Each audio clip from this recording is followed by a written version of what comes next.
Alright, so with this one, I think the discussion might be just a little more different than we usually do, because I feel like usually we're doing like the whole versus thing and saying which one does something better than the other or whatever. But I think this one more, the conversation just kind of falls on the different approaches that they take. So I don't know that I necessarily feel like pitting them against each other, but rather just kind of seeing how you can take the concept of trying to find contact with aliens or some form of intelligent life, and the very different ways you can do that, going into like different genres entirely.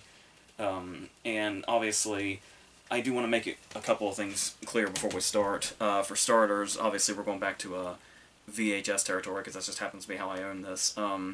I did want to make it clear going into this that this is The Arrival, the David Twohy movie with Charlie Sheen, and not Denis Villeneuve's movie Arrival. Because I can see where the confusion might be. Because I feel like Arrival will probably be comparable to Contact also, but we talked about Arrival when it came out, and everybody's talked about Arrival, so yeah. Um, I wanted to kind of shed a little bit of light that I can on this one. And as far as Contact goes, the disclaimer I really want to say is that the interesting thing is that when Contact came out, it wasn't entirely loved by critics. There were some people like Ebert really took to it, but I think some of the discussions had in it were a little controversial. So critics were kind of sort of not necessarily shunning it, but they didn't really warm up to it. And since then, though, it has gotten like this really big reputation. Especially, it seems like just lately in the last few years or so, so many people are starting to sort of talk about it again. And then you're hearing stories about how like there's astronomers and astrophysicists or like people who are striving for that being inspired by this movie to take on or to go into those fields. So the reason I bring that up also is that people obviously are extremely passionate about Contact these days, and I just want to say up front, I've never really been one of those people.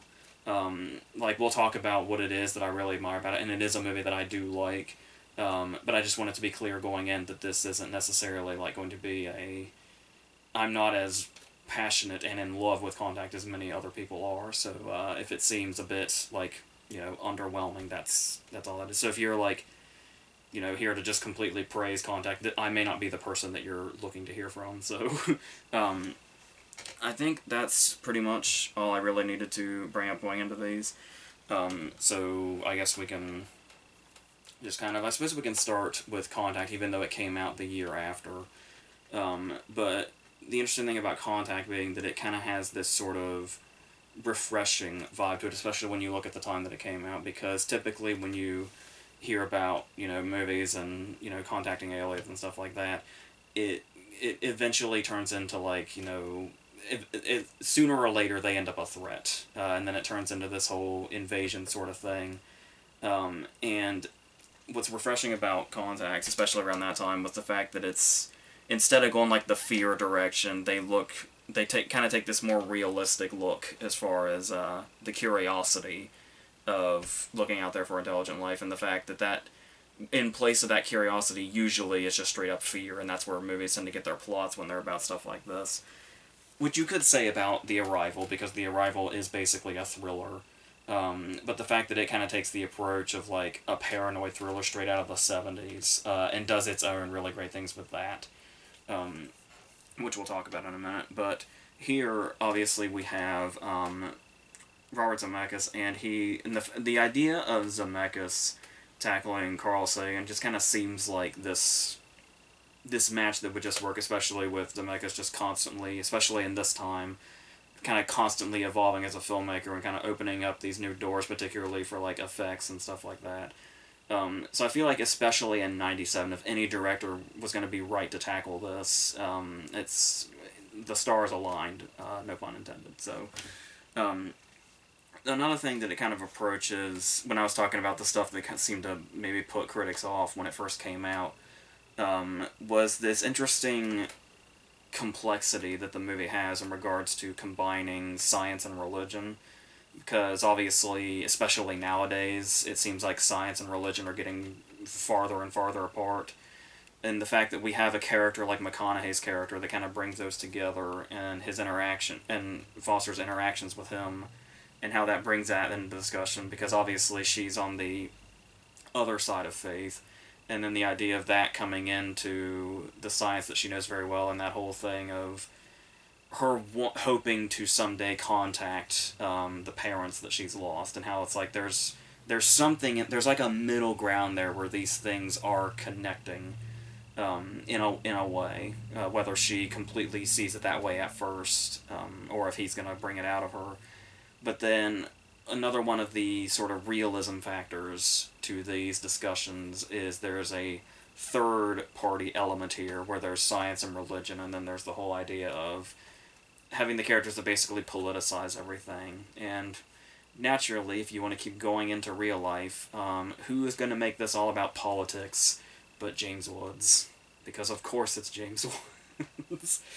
But anyway, going into that now, yeah, and that whole thing about how the politicization of it is going to bring in that fear element, and that whole thing of we have to approach everything like this first and foremost as if it's a threat, which is obviously going to hinder a lot of this. And then you've got the whole thing of everybody talking about budget reasons and just finding any reason whatsoever to stop the whole space exploration thing. And in that particular regard, we have Tom Skerritt. And naturally, once again, very realistic. Tom Skerritt's character is one of those guys where not only does he just seem to be intent on holding everything back that, Foster seems to be accomplishing throughout this movie, or attempting to accomplish throughout this movie, her and William Fichtner together, amongst others. That whole approach of he'll just basically, he won't believe in it if it's not beneficial to him, but then once it becomes potentially beneficial to him, then suddenly he has to be at the front. And then there's that whole heartbreaking scene where those Zemeckis effects come back in that we saw in like Forrest Gump, where he was able to make it look like that Bill Clinton was practically a character in this movie, which is wild, and Angela Bassett. And when they're building up that somebody has been chosen to take on this mission, that whole, and the way it's shown visually, where we've got the TV here right next to Foster, and they announce Tom Skerritt instead of her, and we see him on the TV and her just on the sidelines, completely unseen.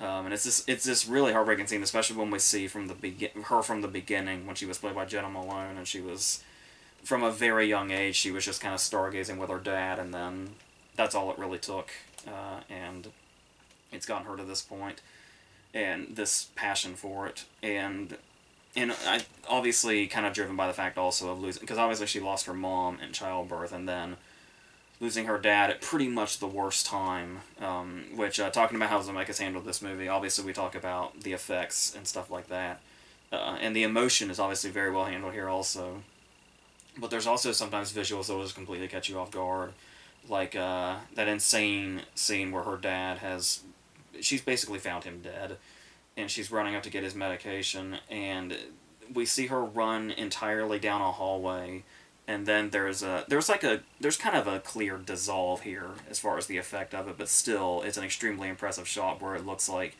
the entire shot of her running down the hallway was reflected in this mirror. And it's like, even if you can kind of see where the movie magic is, it's still an insane shot that looks really good. And it's still impressive every time you see it. Obviously, there is going to be, with movies like this, and when you read the book especially, which would be expected being written by Sagan himself, it might be kind of easy to get a bit lost in like the terminology if this isn't necessarily your field. It reminds me of that anecdote of the astronaut that said when he read The Martian, it was so accurate to real life and how that worked that he couldn't even read it at home to relax because it felt too much like being at work. I imagine the book and a lot of the dialogue in Contact would be similar for people in the actual field.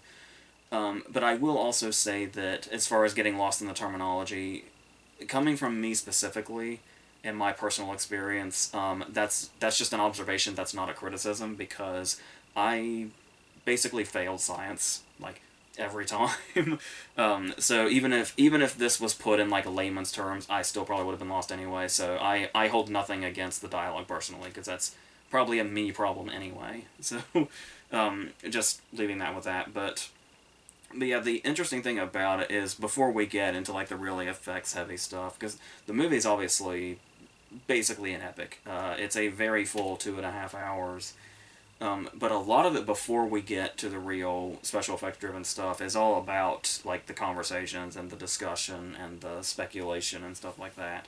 Like everything you would kind of want in a movie like this, that typically other movies we can just kind of dance around, or just kind of work their way around, or they'll bring up an idea but then not really expand on it. But in this, the characters actually get to like talk to each other about it, and that's really great about having the character like McConaughey here, so the two of them can kind of be coming from opposite directions, but still kind of have that connection, so they're both willing to listen to what the other says.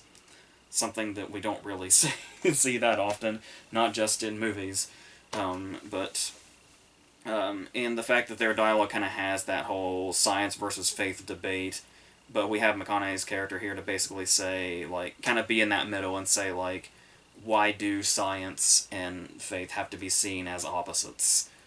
Because obviously McConaughey's character comes from faith, but he's also driven by science. And just kind of finding that middle ground, and like the whole just open-mindedness factor in general, which, like I said, not to get all, attempted philosophical or something, but yeah, just in general, the kind of thing that we see very little of anymore, it feels like anyway. But and the fact that even though they do have discussions in the movie, it's still like the movie sort of dropping these little things that are basically like these can of worms that could be opened up by its audience long after the movie's over. Like the whole idea of the stuff, even the stuff they kind of hint at, like when where they have the whole discussion about like which, if whoever's chosen to speak with aliens, should we ever have contact with them, should it be somebody that believes in God or not? And then there's the whole second debate in that of like which God, and like how all these different places they're coming from. It could be a different country, it could be a different religion, all these different things. And like I said, even though the discussions kind of go into depth, there's still plenty of cans of worms that can be opened, which is really great. Which is what you want, because you want the discussions in the movie, but you also kind of want something left over to take with you as an audience member that you can further discuss. And this movie is able to offer up both of those things, which is really great. And like I said, something that feels very rare as far as dialogue in movies goes, especially in movies like this. And that's how staying power happens for a movie. Like that's how a movie kind of keeps a reputation going for a long time, because people can still take away things and open up discussions about it that aren't even about the movie itself anymore, that are about things that people would actually talk about, which is great. So there is, as far as like the realism and bringing in those factors to it, there is one segment of this movie that people do tend to find a bit out there. Like, it goes a bit outrageous even before we're really getting into the effects heavy stuff later on. Like, this is the first sort of big effects thing, and that is the conflict that comes from Jake Busey blowing everything up, along with Tom Skerritt. And there is something there, and like I said, with the realistic approach that the movie takes as far as discussion goes, it can seem a bit, like, maybe this seems a bit out there, but it is interesting. I've always found it interesting when people call out that scene and say, like, how did Busey get past, like, how did Busey even get in there? And let alone with all the stuff strapped to him. It's like somebody would have seen, he would have been stopped by like 50,000 people before he could get to where he got to and was able to do that. But then again, I do wonder how intentional that is, because when you talk about the fact that the movie's balancing out science, of course science being fact and what we do know for sure, and then faith, where it's the kind of thing that you just kind of have to run with and accept, and if you're the type of person. So the whole idea of movies kind of having those leaps and those sort of suspension of disbelief moments where you just kind of have to run with it, is the whole idea of, it was clear like this was supposed to be Foster that did this. It was supposed to be Foster that had, first contact with them, despite the fact that Skerritt pushed his way into that spot. And so the way things align and something drastic happens that affects a lot of people, that kills a lot of people, like they say, at least dozens towards the end.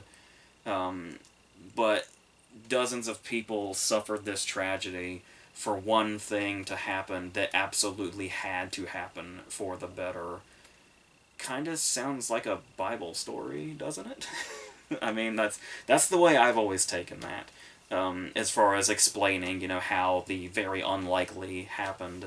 Because that's also, there was even Family Guy did that whole joke where Stewie was doing the Annie Wilkes thing, and he was talking about how John Hurt just happened to have, the whole thing, and how unlikely the whole thing was. But that's the way I take it, is it's like there's a higher power at work, which honestly does not really stray away from what the movie's talking about.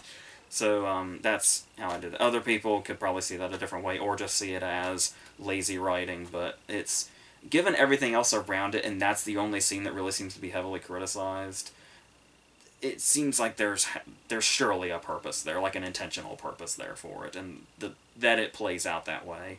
Because if it was just bad writing, it would really stick out in a weird way amongst everything else around it. So yeah, there's that. And I guess you could also say, as far as Busey being like super over the top, in the little screen time that he has, seems very out of place with everything else that seems kind of grounded. But that's the other thing also, is it's almost like he's almost coming, like when you say there's a character that feels like they're from a different movie, you could kind of rephrase that and say it's like somebody from a different world, which once again kind of feels like it plays in thematically. So that's, maybe I'm just being a total apologist for this movie I just said I wasn't that passionate about, or as passionate as other people, but that's always made sense to me, but maybe I'm off, I don't know. And then obviously eventually we get to our big moment, where she completely goes through with it, and like I was saying about the choice of Zemeckis as director, where it's like, in order for this scene to have worked, you have to give your audience a full, complete, transcendent experience. And if any director was going to do that at this time, that would be where we were. And then the whole thing where it's like, I love especially the way it's played up, to where there's obviously a lot of effects going on, and the way Foster plays it is also like, it, once it starts getting into the fiction aspect of science fiction, Foster's performance still has the authenticity of the grounded portion of it that takes us there and kind of guides us there as well, so we go with her. So I love that they kind of have these moments that are effects heavy, and it's like sometimes we see what she sees, and sometimes we don't see what she sees, and we're just playing off her reaction. And that's a really effective way to do that, to kind of give the audience a little bit of that. We're showing them a little bit, and we're letting their imaginations have it. And sometimes, oftentimes, that imagination aspect is what's going to really take the audience to that place that you couldn't really dream up on film. Like, you could try, but it wouldn't quite get there as much as whatever the audience will put in their own minds. And then there's the whole debate towards the end, or at the end, where you could say there's an ambiguity to it. Like, there's a couple of, things here and there that, like, strongly imply, but overall, it's relatively ambiguous as to the whole debate of, did she really experience that, or was that just kind of something, like her mind went to a place, but nothing actually happened, like in reality or scientifically or whatever. And I kind of take it at the surface level. I just assume that that's what we see from her perspective is genuinely what happened as far as the story goes. But the thing that's really special about this scene is the idea of taking the emotional aspect of it. Like you have scenes, like amazing scenes, like the end of Close Encounters, where it's like there's just something almost sort of dreamlike about it, and it's this really surreal thing. But to take the idea of her making that first contact and then putting the emotional factor of obviously the form of her dad, David Morse, in this scenario, um, adds like a whole other layer to it. And like I said, the fact that it's so driven, the story itself is so, in its effect, is so driven by this particular character and everything that she's coming from. And like I said, to the point that it feels like it all adds up in a way that it was like there was another higher power that was saying it was supposed to be her. It was always supposed to be her, and that's and basing it on that, like the directions this movie went as far as the impact, are really crucial to it and really play it up in a way that's, I guess, it goes beyond what a lot of movies in this territory have been able to accomplish. And, talking about Foster's performance and what she brings to it also, I didn't even really mention some standout scenes like the end where she kind of has this, where she's trying to convince James Woods that this really happened. And the fact that it's, like I said, she brings that authenticity to it where it's emotion driven, but then she has that moment where she goes back into professional territory and says, like, by all accounts, like, my professional opinion of this would be this is extremely unlikely, and if I was in your position, I would see this as extremely unlikely. But then the way she brings the emotion back and says, but I can't take that route, I can't say that to you and mean it. And that really adds a whole other sort of, like I said, it brings realism to the fiction part of the science fiction in a way that's pretty incredible. And even early on, she has these really great scenes, like a really big scene where she's trying to convince them that this is worthwhile, and is talking about how, like, to imagine the people that were, like, saying, airplanes were possible and they could be built and you could fly through the sky, and going to the moon and rockets and stuff like that, and how outlandish that seems before it's accomplished. And it's like, there's so many things that are so big they sound ridiculous and like they could never exist, but we're already at a time where they do now and have for quite some time. And how convincing she makes that scene also. So I think that's pretty much how I feel about Contact in general.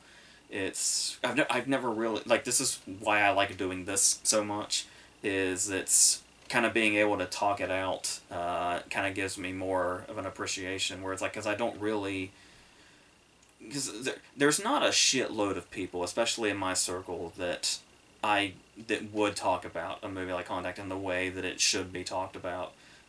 So it is nice that it's finding those crowds and has been finding those crowds.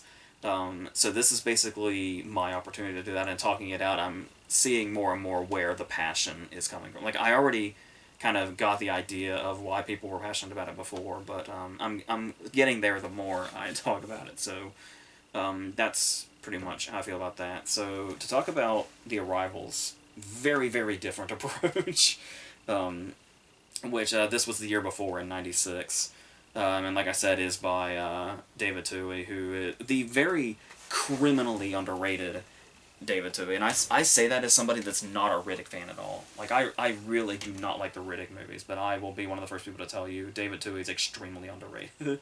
Like, he's everything from, he was one of the writers on The Fugitive, and he did a movie that I love that got no attention whatsoever called A Perfect Getaway, that I recommend as many times as I can.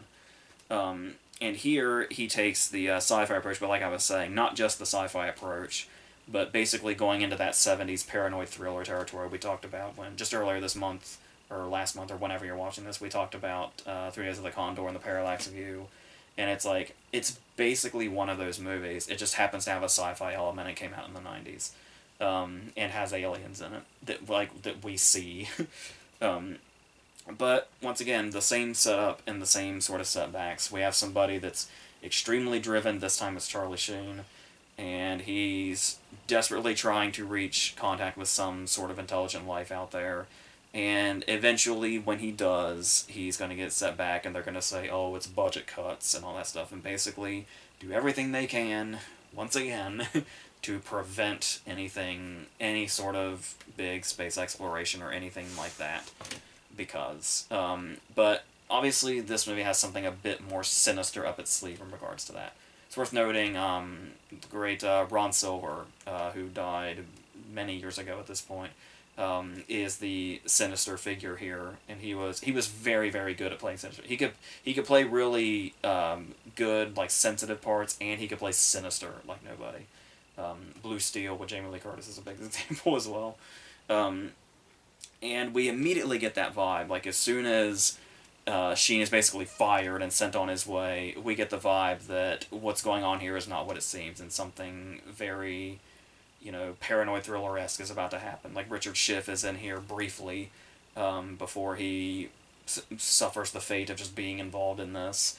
And that's that case where all it takes is one death to set it off, one very mysterious, suspicious death, and then we're on our way on the path of a thriller. But what's interesting about this, and the casting of Sheen specifically, is while it definitely has a very serious face, this movie, there are these moments in it where it's got this really smart balance of at times having almost a light feel to it when we're like there's the whole montage where he takes up work as a handyman, and he uses that to like infiltrate, and then uses like satellites on people's houses to do what he needs to do and continue this search for contact. And this almost feels like even though it's like the character being clever and really accomplishing his goal in an interesting way, it almost feels like a montage that would be out of a comedy almost, where it's like he's almost like when you see comedies where like characters show up in disguise and stuff like that and do what they need to do. But it's actually a very clever way for the character to do what he needs to do, at least as far as the universe of the movie that the movie sets up. And obviously, we're going to start closing in, and threats are going to start closing in, but that really clever way it sets everything up where you don't really know what's a threat and what isn't, or because eventually everything looks like a threat, so you don't know what's just going to be a red herring and what's going to actually be something that's coming for you, especially the creepy guys in the landscape truck. They just kind of seem to show up everywhere in this almost Twilight Zone kind of way. And then as it goes on, we meet other characters, particularly the way they handle Lindsay Krause's character is very interesting and smart, because she's one of those characters that's set up from the very beginning. We have the very first scene is her in this great shot where it's her in what seems to be this sort of grassy place, and then we realize she's surrounded by ice, more or less. And that shot kind of gives you the vibe that she's going to be a really major character, and we keep sort of cutting back to her and her whole scenario, and the fact that these two with a very similar goal are eventually going to cross paths, and then what comes from there. Despite the fact that he obviously has the girlfriend Terry Polo that he's sort of neglecting with getting obsessed with this, but he's finally kind of found another person that has the same drive. And just as you get used to this sort of camaraderie, it obviously turns out that Lindsay Krause is the Janet Leigh of this movie, more or less. And there's that whole vibe where, what I was talking about, where it's like everything sort of is kind of closing in, but you don't know what's actually a threat and what isn't, because the character is already extremely paranoid. Like, that's one of the first things Terry Polo describes him as in the movie, is paranoid. But then this is the moment when we realize that the danger is real. Like, not only that, but the extent to which the danger is real.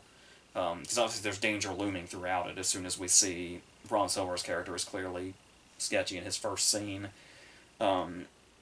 This whole Scorpion scene, when she is basically assassinated by Scorpion, but the build up to this scene and how long they stretch it out and how much they build that suspense, it almost feels like somebody trying to kill Bond or something.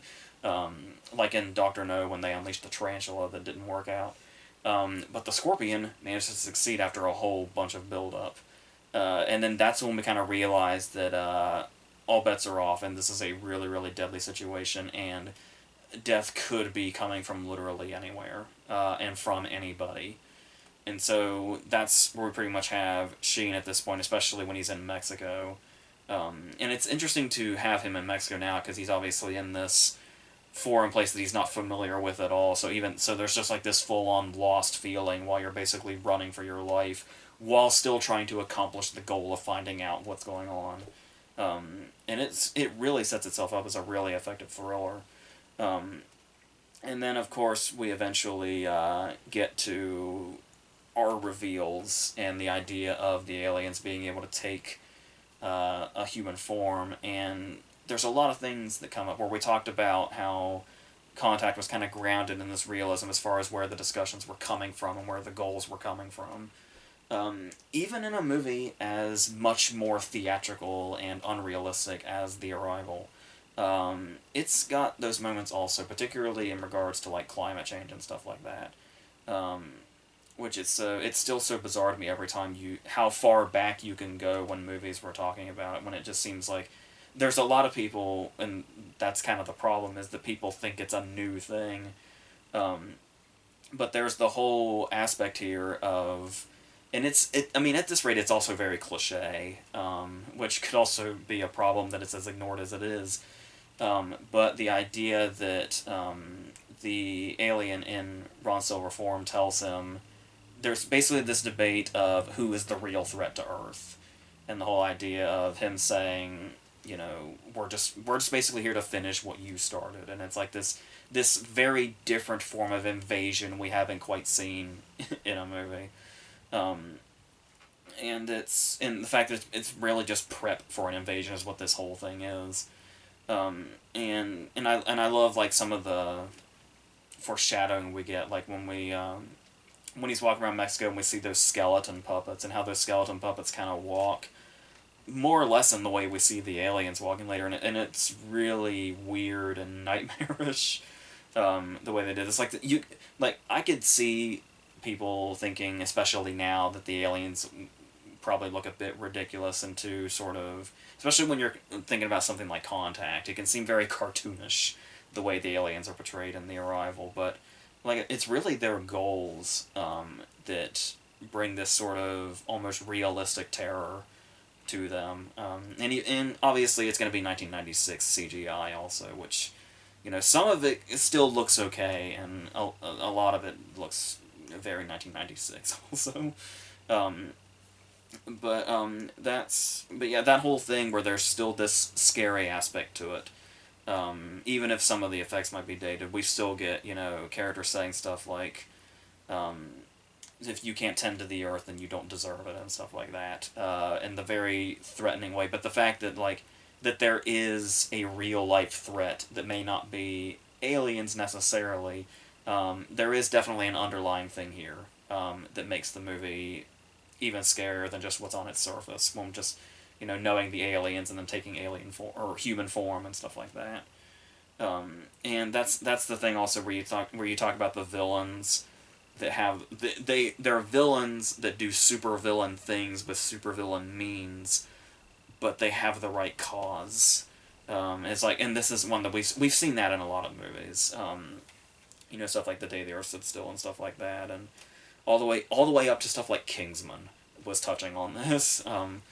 But yeah, the way it does this in like the form of an alien invasion movie, is very smart and very interesting and very sort of unique to this whole how it uses the genre, to tell the story that it's trying to tell.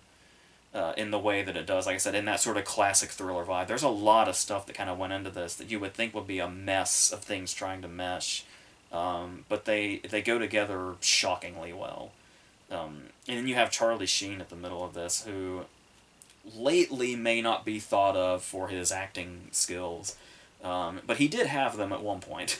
And here especially, like the way he plays paranoid is really effective, because there's the case towards the end when Terry Polo's kind of back into this, and he's in full-on paranoid mode, but at this point, we already know that everything he suspects is right, and that there is as much of a threat as he knows there is. But the way he plays it is so skillful that even though we know that he's right, and that everything he feels is authentic and for a real reason, for a real threat, he still very much looks like a crazy person.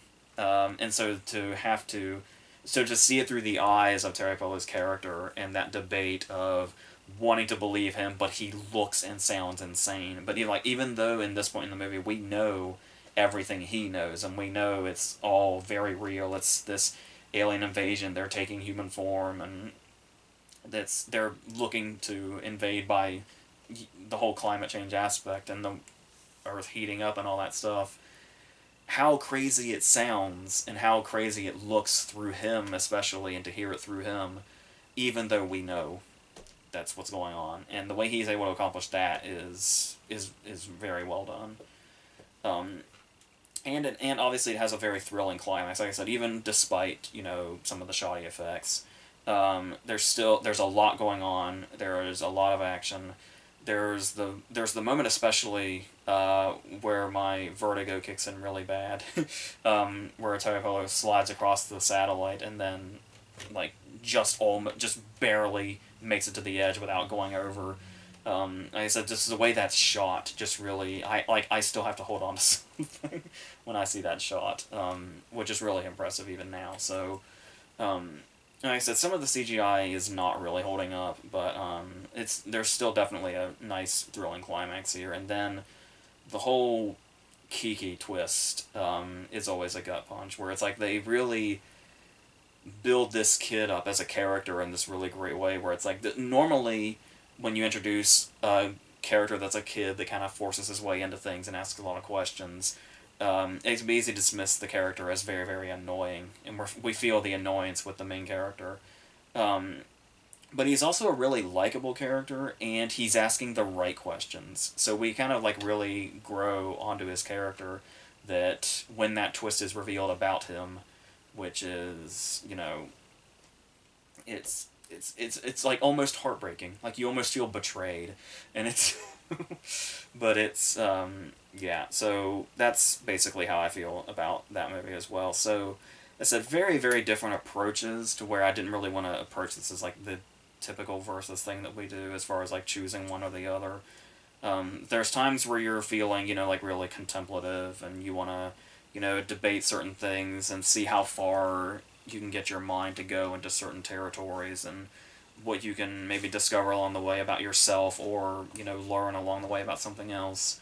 And sometimes you just like a really good thriller, and that's what The Arrival does as well, but also throwing in those ideas and that sort of the way it also brings in this sort of real life aspect to the horror of it and where that's coming from, just amidst this, sci-fi thriller with aliens in it. So, like the traditional, like monster-looking aliens that we come to expect from other sci-fi movies, but like Independence Day kind of movies or something like that. So yeah, that's pretty much where I stand with these, which is all I really wanted to say about them anyway. So we're going to do a couple more verses like right after this, and then we'll go into the new releases of Venom and Many Saints in Newark and The Guilty, and then we'll be going into the horror stuff, and more Tremor stuff and all that. So yeah, if that's your thing, that's what's going to be happening. So until the next thing, I think that's it.